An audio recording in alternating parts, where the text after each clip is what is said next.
ధర్మరాజుకు ఇతర భార్యల గురించి స్పష్టమైన విస్తృత వివరాలు మహాభారతంలో లేవు.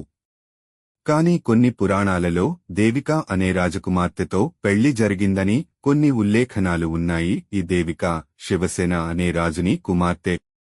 ఈ వివాహం హస్తినాపురంలో జరిగినట్లు చెబుతారు. సంతానం యుధిష్ఠిరునికి యాదవ అనే కుమారుడు ఉన్నాడు.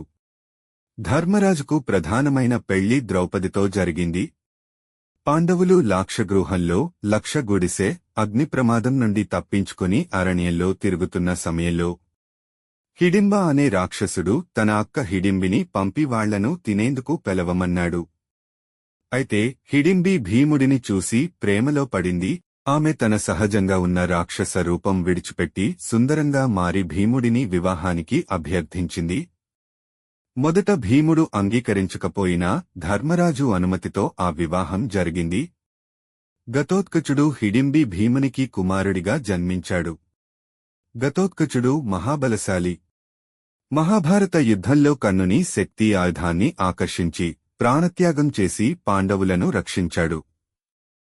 నకులుడు చేడి దేశపు రాజకుమారి కరేణుమతిని వివాహం చేసుకున్నాడు.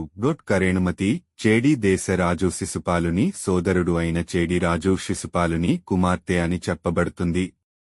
కొన్ని పాఠాలలో కరేణుమతి రాజా శిశుపాలుని సోదరి అని కూడా చెప్పబడుతుంది.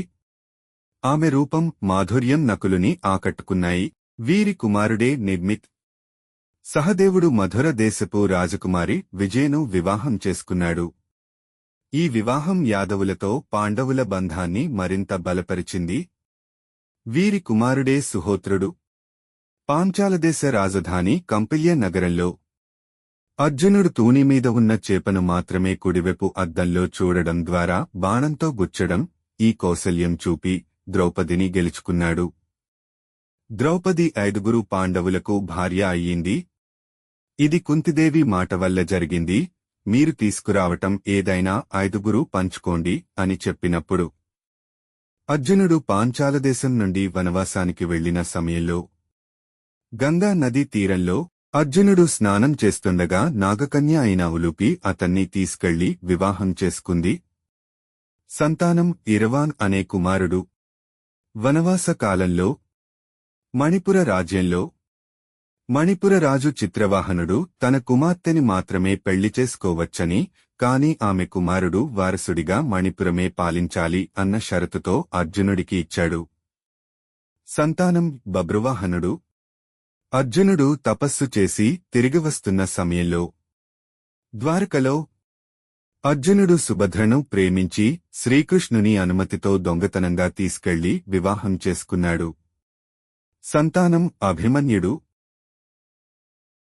మీకు ఈ వీడియో నచ్చితే లైక్ చేయండి, మీ మిత్రులతో షేర్ చేయండి. ఇంకా ఇటువంటి వీడియోల కోసం మా ఛానల్ను సబ్స్క్రైబ్ చేయండి. మీరు చూసినందుకు ధన్యవాదాలు.